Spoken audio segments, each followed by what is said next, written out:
அதாவது டூருக்குள்ள வந்தாச்சு. வந்த உடனே பாத்தீங்கன்னா ஒரு ரயில்வே ஸ்டேஷன் இருக்கு. இது எங்க போகும், இங்கதான் ஷூட் எடுத்தாங்களான்னு வித்தியாசமான கேள்வி இவன் கேட்டான். இங்கெல்லாம் எடுக்கல. இது இங்க இருக்கு, இங்கதான் எடுத்தாங்களான்னு கேள்வி. எக்யூப்மெண்ட்ஸ் தான் எடுத்துட்டு வந்து இங்க ப்ரமோஷனுக்காக வச்சிருக்காங்க. நீங்க ட்ரெய்லர் கட்ல பாத்தீங்கன்னா சிவகார்த்திகேயன் வேகமா போய் ஒரு ட்ரெயினை நிப்பாட்டுவாரு முகமுடி போட்டு. சோ அது இந்த ட்ரெயின் தான். இதுல சின்னதா இருக்கு, விஷுவல்ல பெருசா லோ ஆங்கிள் வச்சு பெருசா காமிச்சிருப்பாங்க.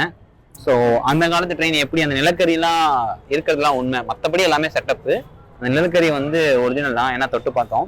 ஏன்னா தர்மாக்குள்ள வச்சிருப்பாங்களோ நானும் ஒரு டவுட்ல நினைச்சேன். ஆனால் தர்மாக்குள்ள ஒரிஜினல் நிலக்கரி தான்.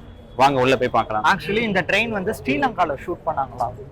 இந்த ட்ரெயினை வச்சு அதை வந்து இப்போ இங்க எடுத்துட்டு வந்து வச்சிருக்கிறதா இங்க இருக்க அந்த அண்ணன் இன்ஃபர்மேஷன் கொடுத்தாரு. ஸோ அங்கங்க இருக்கிற எல்லா இன்ஃபர்மேஷன் எல்லாத்தையும் கலெக்ட் பண்ணி எங்களுக்கு தெரிஞ்சதை நாங்க சொல்றோம். மாதிரி கொட்டுறோம். Information is well. உப்பு மாதிரி இல்ல, தெரிஞ்சதை சொல்றோம். அது எப்படி இருக்குமோ நீங்க எடுத்துக்கோங்க.